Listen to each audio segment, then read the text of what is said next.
ইয়েমেনের হুতি বিদ্রোহীরা আবারও ড্রোন হামলা চালিয়েছে দখলদার ইসরায়েলে। এর মধ্যে একটি ড্রোন দেশটির এইলাত এলাকায় আঘাত হেনেছে। এতে অন্তত ২২ জন গুরুতর আহত হয়েছে। আহতদের মধ্যে দুজনের অবস্থা আশঙ্কাজনক। হুতি বিদ্রোহীরা ২০২৩ সালের অক্টোবরে ফিলিস্তিনের গাজায় আগ্রাসন শুরুর পরই ইসরায়েলের বিরুদ্ধে যুদ্ধ ঘোষণা করে। সেই থেকে গোষ্ঠীটি নিয়মিত ক্ষেপণাস্ত্র ও ড্রোন হামলা চালিয়ে আসছে। এরই ধারাবাহিকতায় বুধবার বা ২৪ সেপ্টেম্বর ড্রোন হামলা চালানো হয়।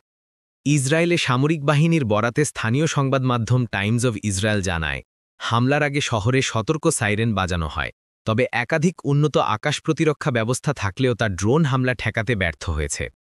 আকাশ প্রতিরক্ষা ব্যবস্থা আয়রন ডোম থেকে দুটি ইন্টারসেপ্ট ক্ষেপণাস্ত্র নিক্ষেপ করা হলেও ড্রোনটি ভূপাতিত করা যায়নি।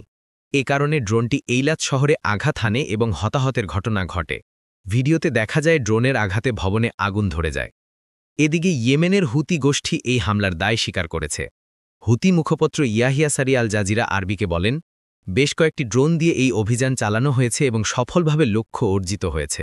আমরা উম্মে আল রাশরাশ এবং বীর আল সাবা, বর্তমানে বীর সেবা নামে পরিচিত অঞ্চলে বেশ কয়েকটি ইসরায়েলি শত্রু লক্ষ্যবস্তুতে আক্রমণ করেছি। আল জাজিরার সাংবাদিক হামদা সালহুদ বলেছেন, লক্ষণীয় যে এইলাতে হুতির হামলা এবারই প্রথম নয়। গত সপ্তাহে হুতি যোদ্ধা ছোড়া আরেকটি ড্রোন এখানে আঘাত হানে।